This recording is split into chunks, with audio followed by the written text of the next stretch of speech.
Good evening friends. Welcome back to my channel stock to radar. इससे पहले वाले episode में हमने सीखा था कि स्टॉक मार्केट के अंदर किन किन तरीकों से हम स्टॉक को बाय कर सकते हैं। तो टेक्निकल चार्ट कैसे सीखे कि इस प्लेलिस्ट के सेकंड एपिसोड में हम सीखेंगे कि टेक्निकल एनालिसिस के क्या क्या मेन मेजर कॉन्सेप्ट्स होते हैं।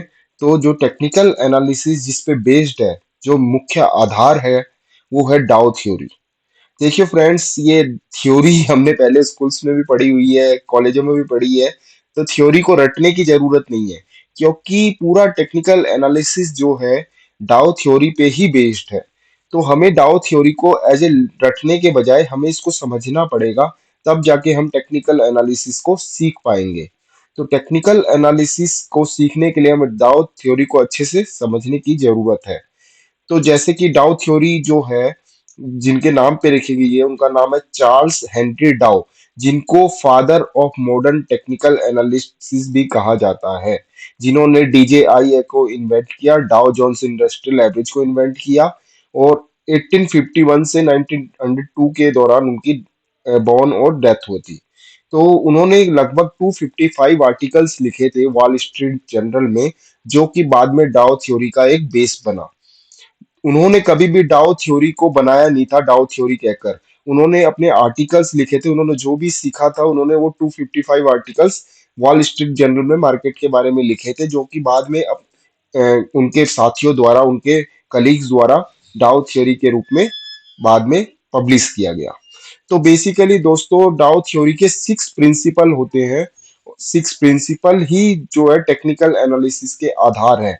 तो आज हम उन 6 प्रिंसिपल को जानने की कोशिश करेंगे।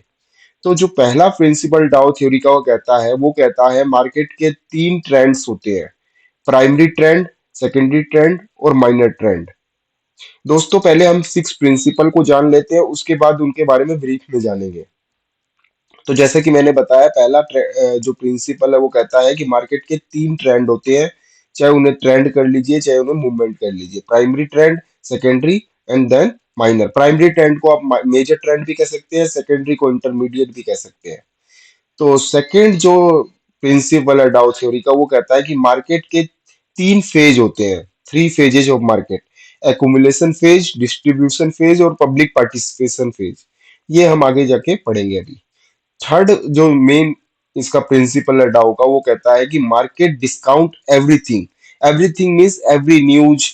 हर चीज मार्केट को पता होती है, प्राइस को हर चीज पता होती है, प्राइस हर चीज को डिस्काउंट करता है। Next, fourth principle Dow theory का कहता है कि indices must confirm each other. जो मार्केट के इंडाइसिस होते हैं वो एक दूसरे को कंफर्म करते हैं। इसके बारे में मैं आगे आपको बताऊंगा। Volume must confirm the trend. जब भी कोई ट्रेंड चलता है उसको वॉल्यूम के द्वारा जरूर कंफर्मेशन मिलनी चाहिए। सिक्स जो प्रिंसिपल कहता है वो कहता है ट्रेंड्स कंटिन्यू रहता है जब तक कि कोई मेजर या रिवर्सल पैटर्न ना मिल जाए, रिवर्सल सिग्नल ना मिल जाए कि ट्रेंड खत्म हो गया है, तब तक वो कंटिन्यू परसिस्ट करता है। तो अब इनके बारे में 6 जो प्रिंसिपल है हम एक एक करके अच्छे प्रकार से जानेंगे कि ये क्या कहना क्या चाहते हैं, डिस्क्राइब क्या करना चाहते हैं। तो पहला, जैसे कि मैंने आपको बताया, मार्केट के 3 ट्रेंड्स होते हैं। प्राइमरी कह लो या मेजर कह लो, जो कि कई सालों तक रह सकते हैं, उससे ज्यादा भी रह सकता है एक ट्रेंड। प्राइमरी ट्रेंड 1 साल और उससे ज्यादा भी हो सकता है। जो उसका प्राइमरी ट्रेंड अप ट्रेंड भी हो सकता है और डाउन ट्रेंड भी हो सकता है। जरूरी नहीं कि प्राइमरी ट्रेंड अप ही होगा, वो डाउनवर्ड भी हो सकता है। उसके बाद प्राइमरी ट्रेंड के अंदर जो एक ट्रेंड होता है वो होता है सेकेंडरी ट्रेंड, जो प्राइमरी ट्रेंड का ही एक पार्ट होता है। वो ट्रेंड जो होता है वो फ्यू वीक से लेके मंथ तक हो सकता है। जनरली प्राइमरी ट्रेंड के अंदर जो पुलबैक आते हैं उनको ही हम सेकेंडरी ट्रेंड कहते हैं।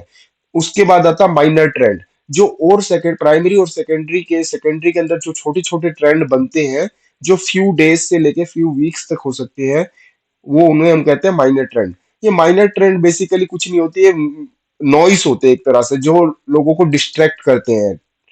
तो हमें कभी भी माइनर ट्रेंड में ट्रेडिंग नहीं करनी चाहिए, स्पेशली क्योंकि बहुत रिस्की ट्रेडिंग होती है माइनर ट्रेंड में। ट्रेडिंग करना। ये इंट्राडे या जो 1 to 2 डेज की ट्रेडिंग होती है वो माइनर ट्रेंड के अंदर आती है, और ये काफी मतलब रिस्की होती है।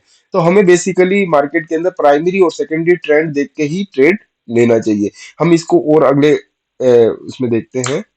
जैसे कि आप ये देख रहे हैं, ब्लू लाइन से जो डिनोट किया गया है, ये है प्राइमरी ट्रेंड। तो मार्केट का ये जो ट्रेंड है अभी प्राइमरी यानी अपवर्ड ट्रेंड है। पर इस अपवर्ड ट्रेंड के अंदर भी पुल बैक जो ये आ रहे हैं, ये देखिए रेड लाइन से जो डिनोट किया है, ये सेकेंडरी ट्रेंड है। तो प्राइमरी ट्रेंड के अंदर भी पुल बैक होते रहते हैं, क्योंकि मार्केट कभी भी एक दिशा में आगे, एक डायरेक्शन में आगे नहीं बढ़ता, वो जिगजैग फॉर्मेशन में आगे बढ़ता है। तो जैसे ही मार्केट ऊपर जाएगा, जैसे आपने सीढ़ियां देखी होगी, सीढ़ियां की जैसे स्टेप्स होते हैं ना, वैसे मार्केट आगे जाता है। तो इसमें दो प्रकार की वेव्स होती है। जो बड़ी वेव्स होती है उसको हम कहते हैं इम्पल्सिव वेव, और जो छोटी वेव होती है उसको हम कहते हैं करेक्टिव वेव। उसके बारे में हम अगले क्लासेज में जानेंगे। तो ये जो मार्केट के जो छोटे छोटे ट्रेंड है, ये इसके अंदर ग्रीन कलर वाले, ये माइनर ट्रेंड है। तो माइनर ट्रेंड आप देख सकते हैं कि ये प्राइमरी ट्रेंड और सेकेंडरी ट्रेंड का ही पार्ट है, बट बहुत छोटी छोटी ट्रेंड है। ये देखिए आप। तो मार्केट के बेसिकली कोई भी मार्केट हो, चाहे कोई भी कमोडिटी हो, चाहे कोई भी इक्विटी हो, किसी भी मार्केट में जब कोई जो ट्रेड होती है, वो तीन ही ट्रेंड होंगे उसके, प्राइमरी, सेकेंडरी और ये माइनर ट्रेंड। एक और ट्रेंड होता है दोस्तों, जो कई सालों तक चलता है, वो होता है सेक्युलर ट्रेंड। उसके बारे में अभी हम बात नहीं करते। अभी हम बेसिकली सिर्फ तीन ही ट्रेंड जानेंगे। तो हमने पहले बात की मार्केट के तीन ट्रेंड होते हैं, इसी प्रकार से मार्केट के तीन फेज होते हैं, जिसको हम कहते हैं एकुमुलेशन फेज, डिस्ट्रीब्यूशन फेज और मार्केट पार्टिसिपेशन फेज।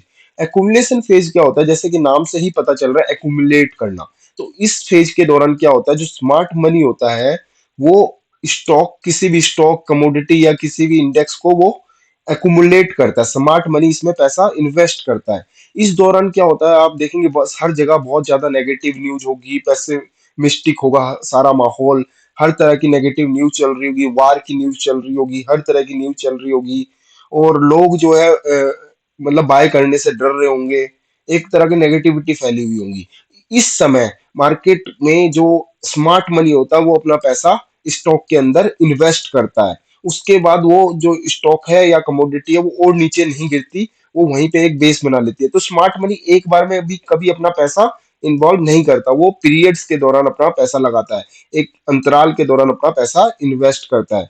और आप देखेंगे जब वो पैसा लगाता है, तो ये जो फेज होता है, ये कई महीनों से लेके, दिन से लेके सालों तक चल सकता है। तो ये एक एक्युमुलेशन फेज है।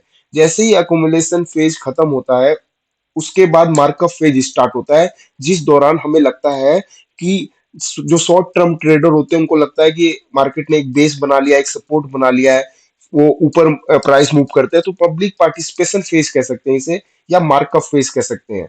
तो मार्कअप फेज के दौरान क्या होता है कि स्टॉक बहुत अच्छे तेजी से मूव करता है, बहुत स्पीड से मूव करता है, और इसमें पब्लिक भी पार्टिसिपेट करती है, जैसे कि नाम से पता चल रहा है, पब्लिक पार्टिसिपेशन फेज। और जो न्यू इन्वेस्टर होते हैं, बहुत मतलब अच्छा इसमें प्रॉफिट बनाते हैं। जैसे ही मार्केट अपवर्ड मूव करता है, उसके बाद आता है डिस्ट्रीब्यूशन फेज। डिस्ट्रीब्यूशन फेज क्या होता है, जब बहुत ज्यादा हाइप होती है मार्केट के अंदर, हर जगह मार्केट के अपवर्ड जर्नी की न्यूज चल रही होती है, अखबारों में न्यूज चल रही होती है, स्टॉक 52 वीक हाई पे ट्रेड कर रहा होता है, हर कोई स्टॉक मार्केट की बातें कर रहा होता है, बहुत ज्यादा ऑप्टिमिस्टिक हो जाता है बाजार, बिजनेस भी, इन्वायरमेंट सडनली बहुत अच्छा दिखने लगता है, हर न्यूज ही बहुत अच्छी लगने लगती है। उस दौरान क्या होता है, स्मार्ट मनी अपना पैसा विड्रॉ कर लेता है मार्केट से, और रिटेल एंटर करता है। उस दौरान क्या होता है, बहुत अच्छी अच्छी न्यूज आती है मार्केट के अंदर कि मार्केट इतना हाई बनाएगा। पर सडनली क्या होता है, जैसे ही स्मार्ट मनी अपना पैसा निकालता है, प्राइस स्टॉक का या मार्केट का गिरने लगता है। और जैसे ही गिरता है, तो वो मार्क डाउन फेज स्टार्ट हो जाता है। मार्क डाउन फेज में क्या होता है, जैसे कि मार्कअप फेज में मैंने बताया कि प्राइस अप कर रहा था, तो मार्क डाउन फेज में क्या होता है कि प्राइस गिरने लगता है, तो स्मार्ट इन्वेस्टर अपना पैसा निकाल लेते हैं। तो रिटेल इन्वेस्टर को लगता है कि एवरेजिंग करता है रिटेल इन्वेस्टर, धीरे धीरे उनको लगता है कि अच्छे भाव पे मिल रहा है, पर वो एक तरह का डिस्ट्रीब्यूशन के बाद मार्क डाउन फेज है। तो उसमें कभी भी हमें पैसा नहीं बन सकता हमारा। जब भी हमारा पैसा बनेगा, या मार्कअप फेज में, जैसे ही एक्युमुलेशन होगा, मार्कअप फेज के अंदर हमें अपना पैसा मिल सकता है। तो ये एक पूरा सर्कल बनता है, जैसे कि मैं डायग्राम दिखा रहा हूँ आपको। ये एक डायग्राम है, इसमें आप देख सकते हैं जैसे कि एक्युमुलेशन फेज है। एक्युमुलेशन फेज के बाद यहाँ पे स्मार्ट मनी ने अपना पैसा डाला, और स्मार्ट मनी ने अपना पैसा डालने के बाद यहाँ से ये अपवर्ड जर्नी स्टार्ट हो गई प्राइस की। यहाँ पे भी कई बार बीच बीच में रीएक्युमुलेशन फेज भी आ सकता है, जरूरी नहीं हर बार आए, पर आता है रीएक्युमुलेशन, एक पैटर्न बनते हैं। उसके बाद जैसे ही डिस्ट्रीब्यूशन फेज आता है तो स्मार्ट मनी अपना पैसा निकाल लेता है। स्मार्ट मनी जैसे ही अपना पैसा निकालता है तो ये एक मार्कडाउन फेज स्टार्ट हो जाता है। तो ये रीडिस्ट्रीब्यूशन जो फेज होता है, यहाँ पे अपने रिटेल इन्वेस्टर क्या करते हैं, एवरेजिंग करते हैं, उसको लेने की कोशिश करते हैं कि अच्छे भाव पे मिल रहा है। बट यहाँ पे हमें कभी भी एवरेजिंग नहीं करनी चाहिए, हमें हमेशा मार्कअप फेज में ट्रेडिंग करनी चाहिए। मार्क डाउन फेज में हमें कभी भी ट्रेडिंग नहीं करनी चाहिए, कभी भी कोई स्टॉक बाय नहीं करना चाहिए। उसके बाद फिर से ये साइकिल स्टार्ट हो जाती है। तो देख सकते हैं ये पूरा एक सर्कल होता है जो हमेशा चलता रहता है। या फिर एक्युमुलेशन आएगा, फिर मार्कअप फेज आएगा, फिर डिस्ट्रीब्यूशन आएगा, फिर ये मार्क डाउन फेज आएगा। तो ऐसे ये सेकंड प्रिंसिपल डाउ का बताता है कि ट्रेंड्स के 3 फेज होते हैं। थर्ड प्रिंसिपल जो कि डाउ बताता है कि price discount every news, every result, earning management, news, product suitability, हर चीज प्राइस में हमें पहले ही पता होती है। प्राइस अपने आप को पहले ही उस चीज को कंफर्म कर लेता है। हमें लगता है कि ये न्यूज बाद में आई है, हमारे पास पहले आ गई, बट ऐसा कुछ नहीं है, क्योंकि बहुत इंटरनल सोर्सेज होते हैं। तो प्राइस में सारी चीज ऑलरेडी डिस्काउंटेड होती है। तो प्राइस डिस्काउंट एवरी न्यूज, इसीलिए जैसे कि कई बार होता है कि कोई वार होने वाला होता है या वार हो गया होता है तो आगे क्या होगा, प्राइस अपने आप में सब कुछ कंफर्म कर देता है। हमें एक्सटर्नल नॉइसेस से बिल्कुल ध्यान नहीं देना चाहिए, हमें देखना चाहिए कि चार्ट क्या कह रहा है। जो हमारा चार्ट कह रहा है हमें सिर्फ उसी पे ध्यान देना चाहिए। फोर्थ प्रिंसिपल डाउ थ्योरी का कहता है कि मार्केट, स्टॉक मार्केट की जो इंडाइसिस होती है वो कंफर्म करती है एक दूसरे को। इसका मतलब क्या है? इसका मतलब ये है कि मान लो ऑटो सेक्टर के स्टॉक्स भाग रहे हैं या ऑटो सेक्टर की इंडाइसिस मूव कर रहा है, तो टायर सेक्टर है वो भी भागना चाहिए, क्योंकि टायर क्या है, ऑटो में काम आता है। इसी प्रकार से जो है, मान लो कोई ऑटो, छोटी कंपनियां जो ऑटो के एंसिलरीज बनाती है वो भी भागनी चाहिए, वो भी मूव करनी चाहिए। क्योंकि पर्टिकुलर सेक्टर भाग रहा है तो मूव कर रहा है, तो उसकी जो सप्लाई करती है वो भी एक दूसरे को मूव करनी चाहिए। तो डाउ ने यही बताया कि मान लो एक रियल सेक्टर मूव कर रहा है तो सीमेंट का सेक्टर भी मूव करना चाहिए। ऐसी फार्मा कंपनी कोई मूव कर रही है तो फार्मा कंपनी को जो केमिकल कंपनियां सप्लाई करती है रॉ मटेरियल, वो भी मूव करनी चाहिए। अगर ऐसा नहीं होता तो ये कॉन्ट्रावर्सल हो जाता है एक दूसरे के लिए।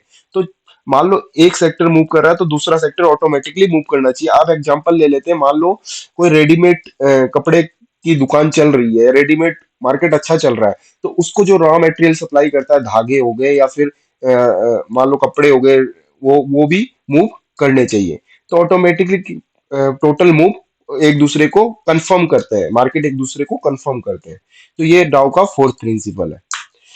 डाउ का फिफ्थ प्रिंसिपल कहता है कि ट्रेंड जो है वॉल्यूम से कंफर्म करना चाहिए। इसका मीन क्या है, जब मान लो मार्केट अप जा रहा है या डाउन जा रहा है तो उसमें पता होना चाहिए वॉल्यूम कितना है। वॉल्यूम तभी जनरेट होगा जब उसमें स्मार्ट मनी या फिर बिग इन्वेस्टर इन्वॉल्व होंगे। अगर मान लो कोई स्टॉक अप मूव कर रहा है और उसमें वॉल्यूम ही नहीं है, इट्स मीन कि वो फॉल्स ब्रेकआउट हो सकता है।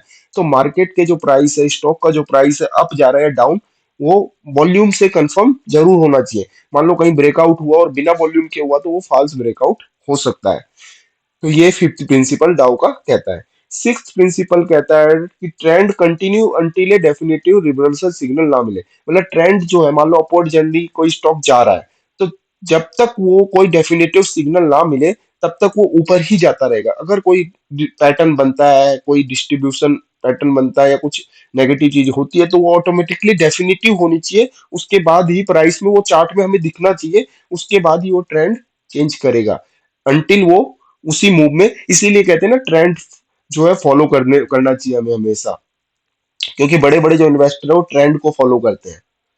तो यही चीज है कि ट्रेंड जो है जब तक उसी दिशा में चलेगा, जैसे कि न्यूटन्स का भी लॉ है ना, कि मान लो मूव कर रही है कोई गाड़ी तो सडनली वो वापस नहीं आएगी, वो मूव करती रहेगी जब तक कि कोई एक्सटर्नल फोर्स उसको रोके ना। तो उसी प्रकार से ट्रेंड भी मूव करता रहेगा जब तक कि कोई एक्सटर्नल फोर्स बाहर से आके उसको रोक ना दे कि भाई हो गया भाई, अब रुक जा, मूव कर जा। तो तब तक हमें ट्रेंड की दिशा में ही कंटिन्यू मूव करना चाहिए। हमें अपना दिमाग नहीं लगाना चाहिए फालतू का, कि हमें चार्ट देखना चाहिए, चार्ट क्या कह रहा है, जो चार्ट कह रहा है उसको हमें फॉलो करना चाहिए। तो दोस्तों आज की प्रेजेंटेशन यही थी कि आज का क्लास में हमने डाउ के बेसिक प्रिंसिपल्स को जाना। तो अगली क्लास में हम और टेक्निकल एनालिसिस से रिलेटेड चीज़ों को जानेंगे, सपोर्ट रेजिस्टेंस धीरे धीरे। तो friends, thank you. I hope कि आपको मेरी क्लास अच्छी लगी होगी। अगर आपको कुछ लर्निंग मिली है तो जरूर लाइक एंड सब्सक्राइब करें। Thank you friends.